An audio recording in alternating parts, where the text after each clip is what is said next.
Gaborone dans une quinzaine de jours pour une équipe malienne qui a largement les moyens, même d'aller gagner en terre botswanaise face à des zèbres qui n'ont pas été très à la hauteur ce soir au stade du 26 mars à Irimadio. 3 buts inscrits d'abord sur penalty par Cheikh Tidiane Diabaté, on était à la 24e minute, un penalty qu'il a obtenu lui-même, qu'il a provoqué lui-même je veux dire, et qu'il a finalement transformé, même si c'était, on l'a vu, sur le penalty, le portier Tabelo Damé qui a failli donc le détourner, et ensuite nous attendrons donc la deuxième mi-temps puisque la première période sera sanctionnée sur ce score d'un but à 0 en faveur de l'équipe malienne. La deuxième mi-temps à la 53e minute plus exactement, on verra le défenseur central Mahamadou Ndiaye reprendre au cœur de la défense botswanaise un ballon qui traînait, et ça fait le deuxième but pour les Aigles du Mali qui vont donc inscrire un troisième but par Modibo Maïga. Troisième but qui couronne donc les efforts offensifs d'une équipe malienne qui aura quelque peu séduit le public du stade du 26 mars. Tout à fait, Amara, c'est mission accomplie pour les Aigles. C'est vrai qu'après la CAN et après les changements qu'il y a eu, il y avait des appréhensions cet après-midi. Je pense que l'équipe a rassuré vraiment le public avec d'abord la qualité de son football et surtout le résultat final. Dans l'ensemble, les Aigles ont parfaitement maîtrisé leur adversaire. Il n'y a pas eu de grosses frayeurs. C'est vrai que par moment, il y a eu des petits flottements, mais ça arrive dans toutes les équipes du monde. Donc une belle opération pour les Aigles qui n'ont plus qu'à aller chercher leur qualification au Botswana, et avec ce score on peut vraiment être sûr, bon pas totalement sûr, mais on est quand même bien placé pour avoir ce ticket-là.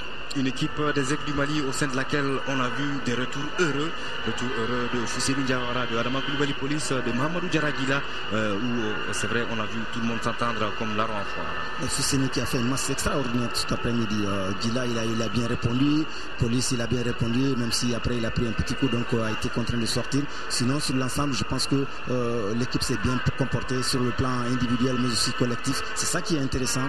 Il y a eu de belles séquences de jeu, les 3 buts qu'on a marqués sont venus à la suite d'actions bien construites, bien élaborées, le penalty aussi bien que le corner, et surtout sur ce troisième but de Modibo, une belle action collective ponctuée par un centre millimétré de Fousseni sur la tête de Modibo, donc qui clôture le festival offensif des Aigles. Une très belle équipe des Aigles qu'on a vue cet après-midi. C'est vrai qu'il y a encore beaucoup de marge de progression pour cette équipe quand on regarde un peu l'âge moyen de l'équipe.